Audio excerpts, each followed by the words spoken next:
சற்று முன் கிடைக்கப்பெற்ற மிக மிக முக்கியமான செய்தி ஒன்று வெளியாகி உள்ளது.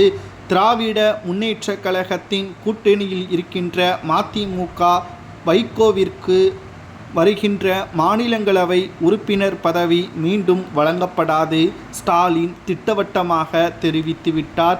இதனால் தற்பொழுது அதிர்ச்சியில் இருக்கிறார் வைகோ. அதாவது 2019ஆம் ஆண்டு ஒப்பந்தத்தின் அடிப்படையில் அவருக்கு மாநிலங்களவை உறுப்பினர் பதவி வழங்கப்பட்டது.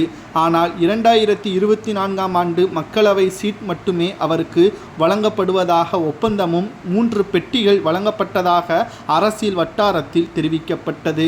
இதனால் மீண்டும் மாநிலங்களவை உறுப்பினராக வைகோ அவர்கள் செயல்பட முடியாது. அவருக்கு பதிலாக மக்கள் நீதி கட்சியின் தலைவர் கமல் அவர்கள் தேர்வு செய்யப்படுவார் என்ற தகவல் தற்பொழுது கிடைக்கப்பெற்றுள்ளது.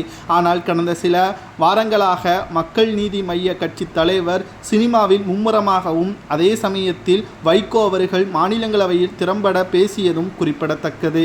ஆனால் மீண்டும் வைகோவிற்கு வாய்ப்புகள் மறுக்கப்பட்டது மதிமுகவின் தொண்டர்களுக்கு அதிர்ச்சியை ஏற்படுத்தி இருக்கிறது.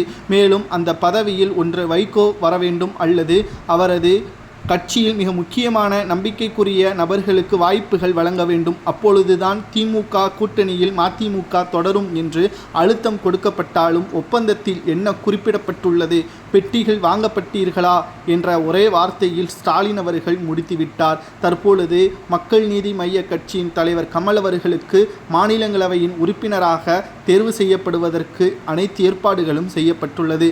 தமிழகத்திலிருந்து 6 எம்பிக்கள் தேர்வு செய்யப்படுவார்கள். அதில் 4 திமுக, 2 அதிமுக. 6 எம்பிக்கள் எப்படி தேர்வு செய்யப்படுவார்கள்? ஒரு எம்பிஏ தேர்வு செய்யப்படுவதற்கு 34 எம்எல்ஏக்கள் ஆதரவுகள் வேண்டும். அந்த அடிப்படையில் திமுகவில் இருந்து 4 எம்பிக்களும் அதே சமயம் அதிமுகவிலிருந்து 2 எம்பிக்களும் தேர்வு செய்யப்படுவார்கள். இந்த 2 எம்பிக்கள் அதிமுகவில் யாரெல்லாம் தேர்வு செய்யப்பட போகிறார் என்ற தகவலின் அடிப்படையில் நாம் பார்க்கும் பொழுது, ஒன்று தேமுதிக விஜயகாந்த் அவர்களது மகன் தேர்வு செய்யப்படுவார் என்று பெரிதளவில் எதிர்பார்க்கப்படுகிறது. மற்றொருவர் அதிமுகவை சார்ந்த நபர் தேர்வு செய்யப்படுவார் என்ற தகவல் தற்பொழுது கிடைக்கப்பெற்றுள்ளது. பொறுமையாக இருந்து பார்க்கலாம். அதிமுகவிடம் இருந்து நமக்கு கிடைக்கப்பெற்ற செய்தியை அடுத்த வீடியோவில் நாம் பார்ப்போம். ஆனால் இப்பொழுது வைகோ அவர்களது பதவி பறிக்கப்படுவது உறுதி. ஜூலை 2ஆம் தேதி வைகோ அவர்கள் தனது ராஜினாமா கடிதத்தை சபாநாயகரிடம் கொடுப்பார் என்றும் கூறப்படுகிறது.